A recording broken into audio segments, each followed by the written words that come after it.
Good morning class 8। कैसे हैं आप सभी? चलिए बहुत ही बढ़िया। हम लोग अभी तक पढ़ रहे हैं व्याकरण में क्रिया। क्रिया की परिभाषा हमने पढ़ ली है, क्रिया के प्रकार हमने पढ़े हैं। क्रिया के प्रकार में हमने दो आधारों पर है, एक तो रचना के आधार पर और एक उसके कर्म के आधार पर।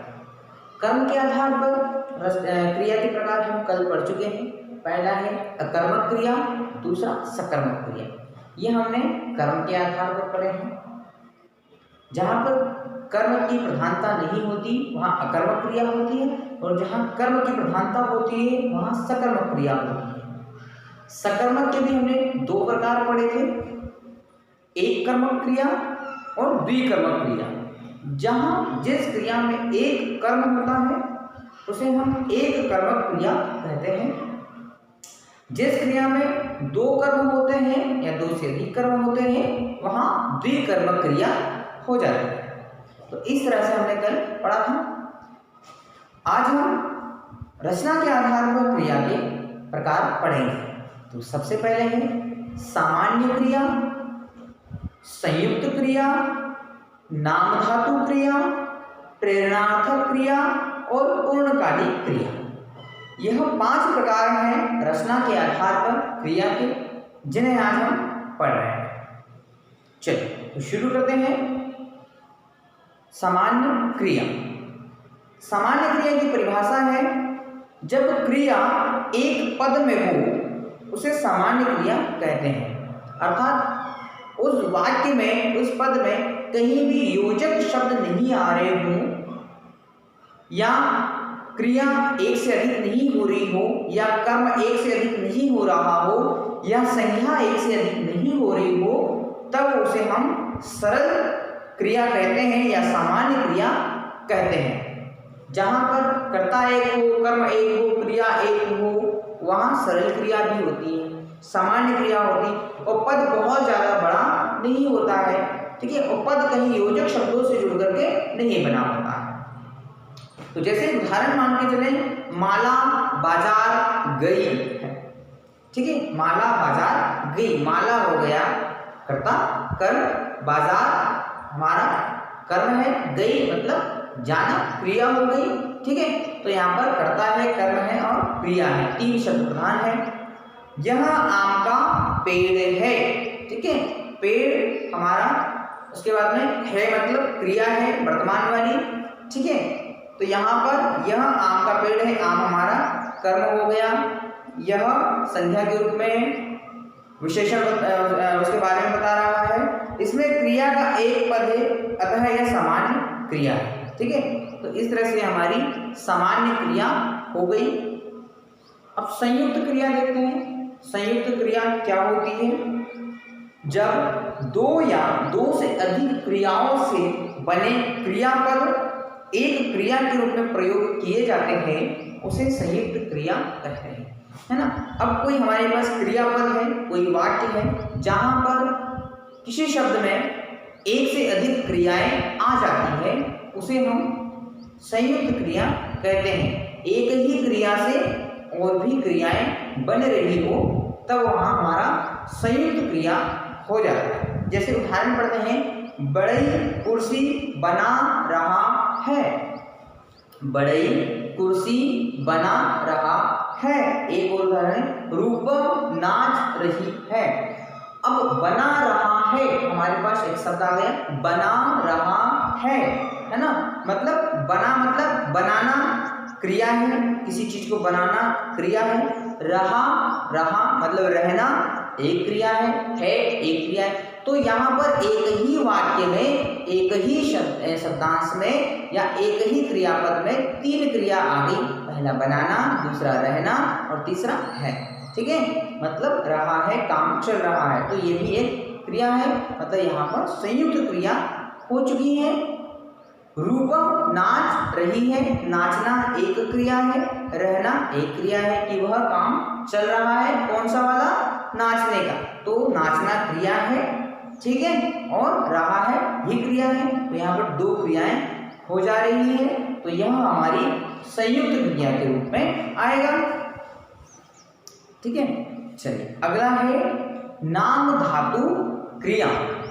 तीसरा प्रकार है हमारा नाम धातु क्रिया। संज्ञा, सर्वनाम तथा विशेषण से बनी क्रियाएं नाम धातु क्रियाएं कहलाती हैं। यदि कोई संज्ञा से या सर्वनाम से या विशेषण से ही क्रिया बन रही हो तो वो क्या कहलाएगी? नाम धातु क्रिया। ठीक है। जैसे किराएदार ने मकान मालिक का घर हथिया लिया। ठीक है। अब यहाँ पर किराएदार भी संज्ञा है, मकान भी संज्ञा है, मालिक भी संज्ञा है, का घर भी संज्ञा है और हथिया क्रिया है। ठीक है। हथिया शब्द जो है वो क्रिया है। वो किससे बनी है? हाथ से। हाथ भी हमारा संज्ञा है। ठीक है। और उसके बाद में हाथ से क्रिया बनी है हथिया। तो यहाँ पर संज्ञा शब्द से क्रिया शब्द बनाया गया है तो यह है नाम धातु क्रिया। संज्ञा, सर्वनाम या विशेषण से बनाई गई क्रिया को नाम धातु क्रिया कहते हैं। तो यहाँ पर हाथ शब्द संज्ञा है, हाथ से क्रिया बनी है हथिया। ठीक है। आगे है मैंने अपनी कमीज रंगवाई। ठीक है। मैंने अपनी कमीज रंगवाई। अपनी संज्ञा शब्द है, मैंने संज्ञा शब्द है, कमीज संज्ञा शब्द है, रंगवाई क्रिया हो गई। अब वो किससे बना है? रंग से। रंग से बना है रंगवाना, रंगवाना से बना है रंगवाई। ठीक है। तो इस तरह से मूल शब्द से क्रिया बनाई गई है, संज्ञा शब्द से क्रिया बनाई गई है तो उसे हम कहेंगे नाम धातु क्रिया, है ना। अब कुछ नाम धातु क्रिया के उदाहरण हैं, उन्हें हम पढ़ते हैं। जैसे संज्ञा और क्रिया किस तरह से बनाई गई है, संज्ञा से क्रिया किस तरह से बनाई गई है, कुछ उदाहरण हमारे सामने हैं। जैसे रंग से बना है रंगवाना, टक्कर से बना है टकराना, शर्म से बना है शर्माना, है ना। और भी ऐसे बहुत सारे शब्द यहाँ पर दिए हैं, वीडियो देखकर के आप लिख लीजिए। सर्वनाम से बने हैं अपना से अपनाना, मैं से मिलियाना।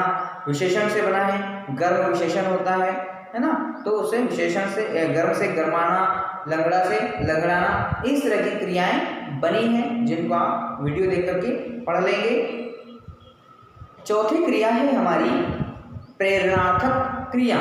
प्रेरणार्थक क्रिया को आदेश क्रिया भी कहते हैं, मतलब किसी को ऑर्डर देना, किसी को आदेश देना या किसी को प्रेरित करना, किसी को समझाना, यह भी हमारी क्रिया है, जिसका क्रिया का चौथा प्रकार है। चलिए परिभाषा पढ़ते हैं कि जब कर्ता स्वयं कार्य न करके किसी अन्य को काम करने को प्रेरित करता है, ऐसे वाक्य में प्रयुक्त क्रिया प्रेरणार्थक क्रिया कहलाती है। जैसे कोई करता है, वो खुद काम नहीं कर रहा है लेकिन दूसरों को काम करने के लिए कहता है, दूसरों को काम करने के लिए प्रेरित करता है, तो उसे हम प्रेरणार्थक क्रिया कहते हैं। जहाँ पर दूसरे को प्रेरित किया जा रहा हो या आदेशित किया जा रहा हो, वहाँ पर प्रेरणार्थक क्रिया होती है। उदाहरण से देखते हैं कि माँ धोबी से कपड़े धुलवाती है ना। अब माँ खुद कपड़े नहीं धो रही है लेकिन किसी से धुलवा रही है, किसी से काम करवा रही है। ठीक है। यहाँ पर किसी को आदेश देकर के काम किया जा रहा है, वहाँ हमारी होगी प्रेरणार्थक क्रिया। प्रिया तोते को अमरूद खिलाती है।